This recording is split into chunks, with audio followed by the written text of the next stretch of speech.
जय हिंद दोस्तों, मैं हूं आपका दोस्त चेतन विस्पते। दोस्तों, आज के इस वीडियो में हम लोग डिस्कस करने वाले नोटिफिकेशन नंबर 94 2020 सेंट्रल टैक्स के बारे में। ये नोटिफिकेशन इश्यू हुआ है कल यानी कि 22 दिसंबर 2020 के दिन। इस नोटिफिकेशन में कई सारे बड़े अमेंडमेंट किए गए हैं। सबसे पहला अमेंडमेंट है जीएसटी रजिस्ट्रेशन प्रोसेस के रिगार्डिंग। उसमें भी बहुत बड़े धरकम जो चेंजेस किए गए हैं।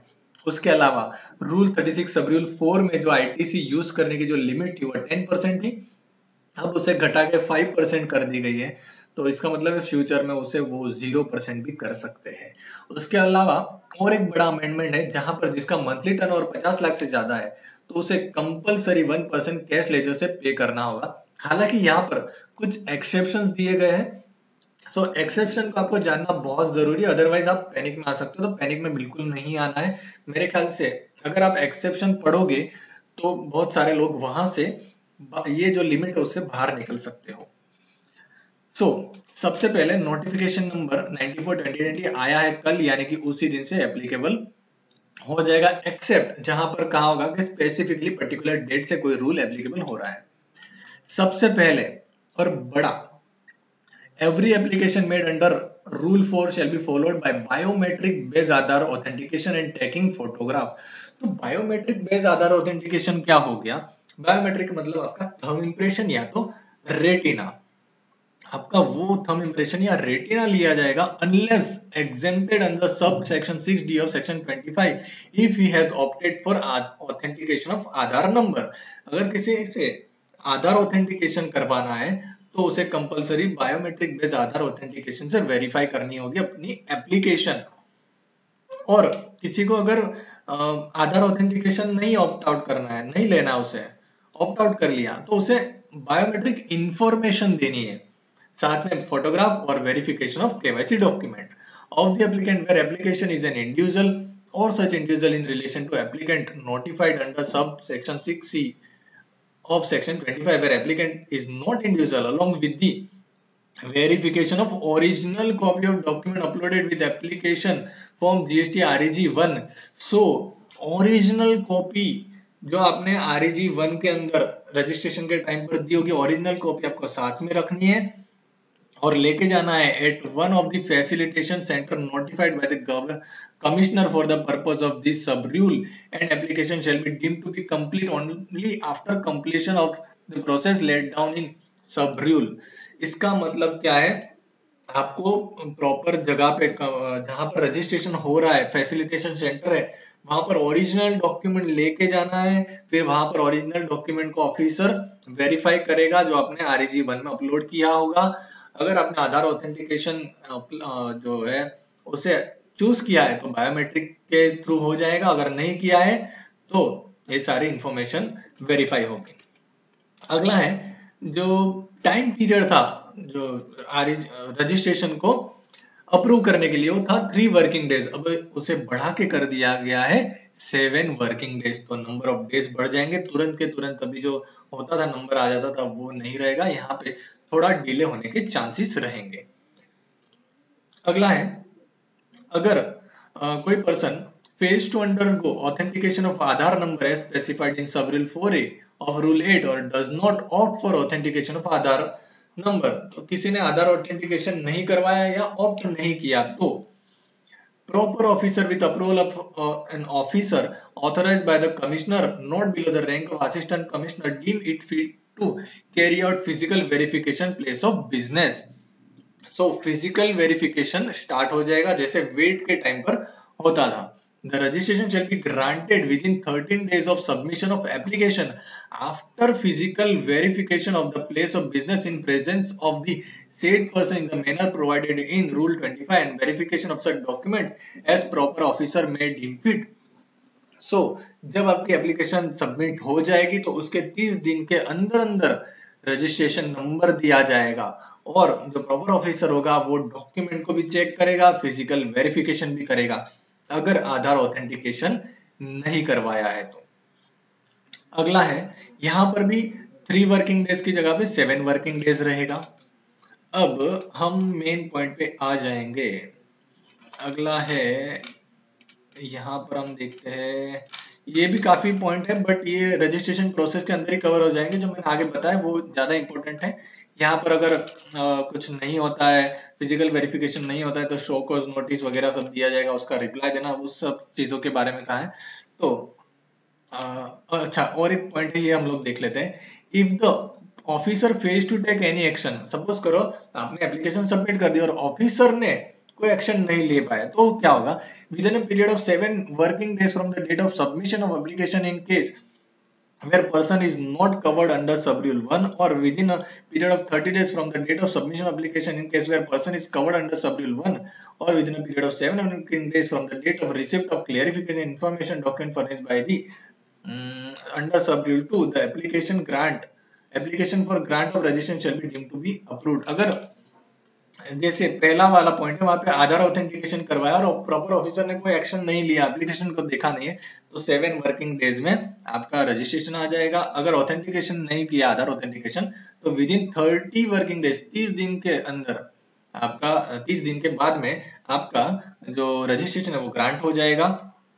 फिर नेक्स्ट जो है वहां पे भी आधार ऑथेंटिकेशन करवा लिया है, फिजिकल वेरिफिकेशन हो चुका है, तो 7 वर्किंग डेज में आपका नंबर आ जाएगा।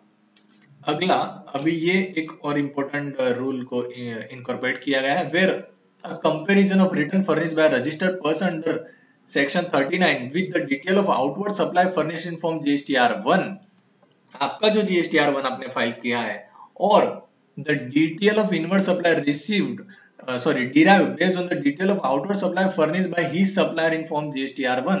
मतलब आपके जो सप्लायर है उसने भी GSTR1 फाइल किया है, और वो सब कंपैरिजन करते हुए कहीं पर अगर डिपार्टमेंट को लगता है कि आपने कहीं पर कुछ चीजें छुपाई है, या आपका टर्नओवर जो एक्चुअल है उससे आपने कम डिक्लेयर किया है और आपका सप्लायर वो ज्यादा है, तो यहाँ पर आपका जो जीएसटी नंबर है वो सस्पेंड कर दिया जाएगा। बट मुझे यहाँ पर लग रहा है काफी प्रैक्टिकल डिफिकल्टीज आ सकती है। जैसे कई बार क्या होता है, हम लोग गलती से जीएसटीआर 3B में ज्यादा जो है वो टर्नओवर हो जाता है कई बार, क्योंकि परचेज रिटर्न जो होता है वो सेल में घुस जाता है, तो टर्नओवर वहां ज्यादा दिखता है, जबकि जीएसटीआर1 में कम दिखता है। कई बार क्या होता है, सेल रिटर्न होता है तो हमारा जीएसटीआर 3B जो है वो कम होता है, बट जीएसटीआर1 ज्यादा होता है। तो ये वाले केसेस को डिपार्टमेंट किस तरह से देखेगा वो हमें वक्त ही बताएगा। इसके लिए क्या रहेगा, शो कॉज नोटिस आएगी, उसे रिप्लाई देना रहेगा, और तब तक के लिए जो है जीएसटी नंबर वो कैंसिल कर सकते हैं, सस्पेंड कर सकते हैं। अब आगे और एक चीज है, यहाँ पर भी काफी सारी चीजें छोटे छोटे अमेंडमेंट किए गए हैं और एंड वगैरह के लिए, और जो नए सब रूल ऐड किए हैं उसका अमेंडमेंट, तो इसको हम डिटेल में डिस्कस नहीं करते हैं। आगे हम लोग अब ये वाला पॉइंट डिस्कस करेंगे। अच्छा, ये वाला, अब पहले क्या था, रूल 36 सब रूल 4 के अंदर क्या था, 10% की लिमिट थी, जितना आपका आईटीसी 2A में दिख रहा है उसका आप 10% ले सकते हो। अब वो 10% की जगह पे 5% कर दिया गया है। जब स्टार्टिंग आया था तब 20% था, फिर 10 कर दिया, अब 5%, और आगे जाके 0 हो जाएगा, क्योंकि 3B जो है वो सिस्टम जनरेटेड ही आएगा, और उसमें जो आईटीसी रहेगी वो भी सिस्टम जनरेटेड आएगी, तो अपने आप वो 0 हो सकता है। अगला है, notwithstanding anything contained in this rule, rule number 59 सब रूल 4। अब ये है सब rule 5, a registered person shall not be allowed to furnish the detail of outward supply of goods or service or both under section 37 in form GSTR1 if he has not furnished the return in form GSTR3B for preceding 2 months। अब अगर पिछले 2 महीने का 3B अगर आपने file नहीं किया है तो आपको GSTR1 भी फाइल नहीं करने दिया जाएगा, वो भी स्टॉप हो जाएगा। अगला है, registered person required to furnish return for every quarter under the proviso to subsection 1 of section 39 shall not be allowed to furnish the detail of outward supply of goods and services और both under section 37 in form GSTR1 or using invoice furnishing facility if he has not furnished the return in form GSTR3B for the preceding tax period। अब जो लोग quarterly है उनके लिए भी अगर preceding tax period का आपने 3B फाइल नहीं किया है तो आपको GSTR1 जो है पूरे क्वार्टर का वो भी ब्लॉक कर दिया जाएगा। अगला क्लोज है, registered person who is restricted from using the amount available in electronic credit ledger to discharge his liability toward tax in excess of 99% of such tax liability under sub rule 86B। अब ये 86B क्या है वो नीचे दिया, उसे हम detail में आगे देख लेंगे, फिलहाल के लिए इसे समझ लेते हैं। Shall not be allowed to furnish the detail of outward supply of goods or service or both under section 37 inform GST R1 or using invoice furnishing facility if he has not furnished the return inform GST R3 for the preceding tax period। So जिसको ये restriction apply हो रही है उसने भी अगर 3B file नहीं किया तो उसका भी GST R1 ब्लॉक हो जाएगा। अब 86B क्या है वो समझ लेते हैं। In the said rule after the rule 86A with effect from 1st January 2021 following rules shall be inserted, namely 86B restriction on use of amount available in electronic credit ledger। Notwithstanding anything contained in this rule, the registered person shall not use the amount available in electronic credit ledger to discharge his liability toward output tax in excess of 99% of such tax liability in case where the value of taxable supply other than exempt supply, zero rated supply in the month, per month की बात है यहाँ पर, exceeds 50 lakh rupees। तो जिसका monthly turnover, monthly supply जो है, जो एक्सपोर्ट या जीरो रेटेड को छोड़ के 50 लाख से ज्यादा है, तो उसे उसकी जो टैक्स लायबिलिटी डिस्चार्ज करनी है टोटल, सपोज करो आपका टर्नओवर है, ये मंथ है दिसंबर, उसमें अभी एप्लीकेबल अगले मंथ से होने वाला है, तो अगले मंथ की बात कर लेते हैं जनवरी। तो जनवरी में सपोज करो आपका टर्नओवर हो गया 50 लाख का अदर देन एग्जेम्प्ट और जीरो रेटेड, और आपकी टैक्स लायबिलिटी आ रही है सपोज करो 1 लाख रुपया। तो 1 लाख का 99% आप आईटीसी से यूज कर सकते हो, बट 1% जो है वो आपको कंपलसरी कैश लेजर से यानी कैश में पेमेंट करना पड़ेगा, आप उसमें आईटीसी यूज नहीं कर पाओगे। लेकिन यहाँ पर कुछ एक्सेप्शन दिए गए हैं। एक्सेप्शन क्या, ये ध्यान से समझिएगा, अदरवाइज यहाँ पर इश्यू आपको आ सकता है। एक्सेप्शन है द सेड पर्सन और द प्रोपराइटर और कर्ता और managing director any of its to partner whole time director member of the managing committee of association और board of trustees as the case में be have paid more than 1 lakh rupees as income tax under the income tax act in each of the last 2 financial year for which the time limit to file return under section 39 subsection 1 of the said act has expired। So जिन्होंने 1 लाख से ज्यादा का tax पे किया है पिछले 2 financial year में, which the time limit of section 39 subsection 1 of the act expire हो चुके, तो उनको ये एप्लीकेबल नहीं रहेगा। और the registered person has received an refund amount of more than 1 lakh rupees in preceding financial year on account of unutilized input tax credit, जैसे कि टेक्सटाइल वालों के केस में हो रहा है, इन्वर्टेड ड्यूटी स्ट्रक्चर लग रहा है। अगर पिछले प्रेसिडिंग फाइनेंशियल ईयर में 1 लाख से ज्यादा का रिफंड आया है तो उनको भी ये एप्लीकेबल नहीं होगा, तो टेक्सटाइल वाले यहाँ पर रिलीफ फील कर सकते हैं। अगला है registered person has received refund amount of more than 1 lakh rupees in preceding financial year on account of unutilised input tax credit under clause to first proviso. तो यहाँ पे प्रोविजो अलग है, बाकी आपका रिफंड अगर 1 लाख से ज्यादा है तो आपको एप्लीकेबल नहीं होगा।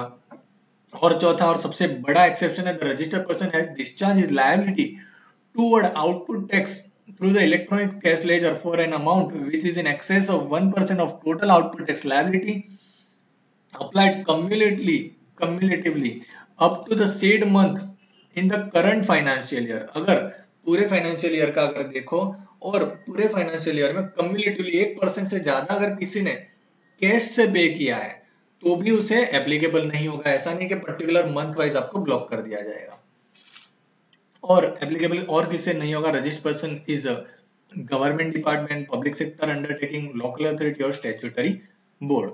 Provided further that the commissioner or an officer authorized by him in this behalf may remove such restriction after such verification and such safeguard as he deem fit। So commissioner को भी power दिया गया, अगर कोई particular case ऐसा है जहां पर प्रैक्टिकली इम्पॉसिबल है इस रूल को फॉलो करना, तो कमिश्नर उसे सारा वेरिफिकेशन करने के बाद में ग्रांट कर सकते हैं। उसके अलावा जो पर डे की लिमिट थी 100 किलोमीटर की ई वे बिल के लिए वन डे की, अब उसे 200 किलोमीटर कर दिया गया है। सो यहाँ पे जो ई वे बिल के जो बेस था पर डे का 100 किलोमीटर, अब उसे 200 किलोमीटर यानी कि उससे भी नैरो कर दिया गया है। ओके, सो यहाँ पे जो शोकॉज नोटिस का फॉर्म है उसका यहाँ पर फॉर्मेट भी नोटिफाई किया गया है, किस तरह से किस फॉर्मेट में आपको शोकॉज नोटिस आएगी। तो ये था आज का अपडेट। आई होप आप लोगों को सब कुछ समझ में आया होगा। अगर कुछ भी डाउट हो, कुछ भी हो, तो आप प्लीज कमेंट कीजिएगा। मैं ट्राई करूंगा कि आपकी क्वेरी सॉल्व हो जाए। Thank you for watching. मिलते हैं अगले वीडियो में। जय हिंद, जय भारत।